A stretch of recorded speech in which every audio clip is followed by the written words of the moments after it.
Love smarter, not harder. Today's question. How do you feel comfortable at all times without letting others' behaviors alter your mood? I know this is not a relationship issue, but first of all, I have no problem answering whatever kind of questions are on your heart and on your mind. Send them my way. It seems like most of the time we end up talking about relationships, but I'm here to help in whatever capacity. So first of all, I think no one feels comfortable at all times. Let's just establish that right off the bat, first and foremost. And I think it's something that we need to think about, especially because we live in an era, and I talk about this a lot on my podcast, where we expect that we'll never feel awkward or uncomfortable. And people who, when I was growing up, were considered shy because they kind of entered a room where they didn't know a lot of people and they'd be a little quiet until they felt more comfortable. Well, now we give these people a diagnosis of social anxiety. And I think we have unrealistic expectations currently. We don't want to feel awkward. We don't want to feel uncomfortable. And no, of course we don't want to, but it's part of being a human. I actually speak to social anxiety with Dr. Ellen Hendrickson in episode 57 of my podcast. So if you're interested in that, and she provides some great cognitive behavioral strategies for tackling whatever, whether it's social anxiety or shyness, whatever. We all feel uncomfortable when we are in the presence of people that we don't know too well. And getting back to your question, I guess, first of all, it's impossible to feel comfortable all the time. That would be lovely, but it's unrealistic to think that we will. Now, when you get to the point about letting others' behavior affect us, this is something that is a practice, right? Meaning that it's something that we work on all the time. We're never going to get it 100% right, but we do want to protect our space. You guys know I love Joel Osteen and his message of hope and encouragement, and it absolutely inspired me and helped me so much in my late 30s when I was going through the worst breakup of my life. And then before I met Dan, really Joel Osteen's messages were completely life-changing for me. So he talks about don't let anyone steal your joy.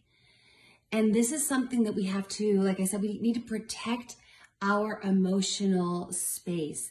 We need to protect our mindset. And sometimes that's going to mean certain people, we have to put some distance between us and them. If you want to learn a little bit more about this, I talk about boundaries with Dr. Jamie Zuckerman, and it was 2 podcast episodes ago, so very recently, and it's a great episode. She's got so much wisdom on how to have that separation between what is your stuff and what is my stuff. And we can't take on everything. Even if you're compassionate and you want to help others, that's a wonderful thing. But there are limits to what we can do. In therapy school, I remember learning from one of my professors that as a therapist, I can't work harder than the client.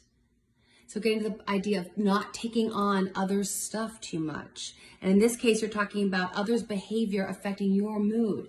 This is something we have to just be very diligent about. And like I said, it's a daily practice. And we get better at it as we start cultivating boundaries and start realizing that, you and your negativity or the fact that you had a bad day, I can be sensitive, I can be empathic, and then I can say, okay, I've listened and I've offered my support and maybe a few suggestions, and then I need to go about my business.